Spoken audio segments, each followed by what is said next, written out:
Welcome to another episode of Technically Speaking.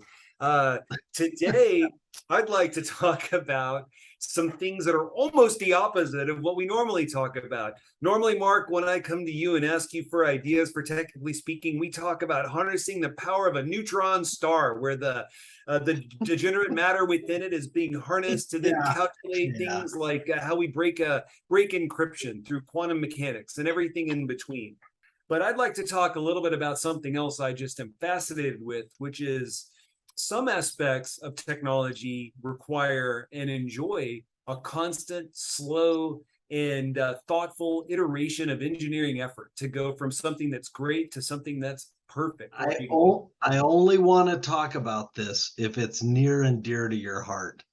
And this is near and dear to my heart, Mark, because I think that if you're going to be a nerd that deals with technology, we need to look at all different approaches for perfection. And there's two areas that I think are fascinating. One, in my personal life, I collect records. I mean vinyl LPs. I mean the round things that spin on turntables. And I have done so for decades. And I'm going to talk a little bit about the evolution that's occurred in the production of those records and then the playback devices. And another area that's on a very similar track is tape for data centers. Tape has many detriments. We know it's serial. There are other things about it that make it less popular for some applications, but for other applications, it's fantastic. It's really inexpensive. It's dense. And we've been on a really interesting track for how to implement it. So those are the two areas that I'd like to talk about today. What say you, Mark? You mind if I jump into the whole vinyl revolution first?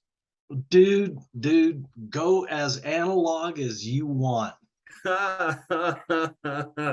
Well, playing back music has been something that's been of abiding interest for a long time. And people have been playing back music, starting off with cylinders and moving to wax platters, and eventually to what we call LPs today, this stuff with vinyl.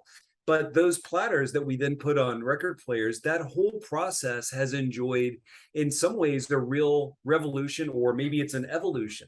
There's a huge market for it. In fact, today, I heard, and it blows me away, but that vinyl LPs are the most commonly purchased physical media for music. And that's maybe because everything else is streaming. I don't know. So that's one area that's fascinating. And then the other piece is the whole problem of playing them back.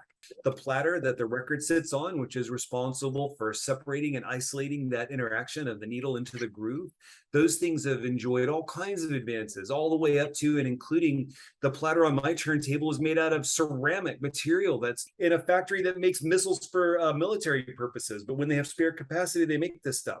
So what do you think about that, Mark? Is that blowing your mind? Are you aware of all these advances? Yeah, that is. I mean, I just kind of had assumed that records were kind of, they kind of went the way of the dodo, and that everyone just goes and streams, whatever it is you want to stream. But you said that records are the top selling media format. What about like CDs and, because that came along, I don't know, quarter century ago or something like that, and kind of displaced records. What about cassette? What about my Kenny Rogers, The Gambler 8-track tape?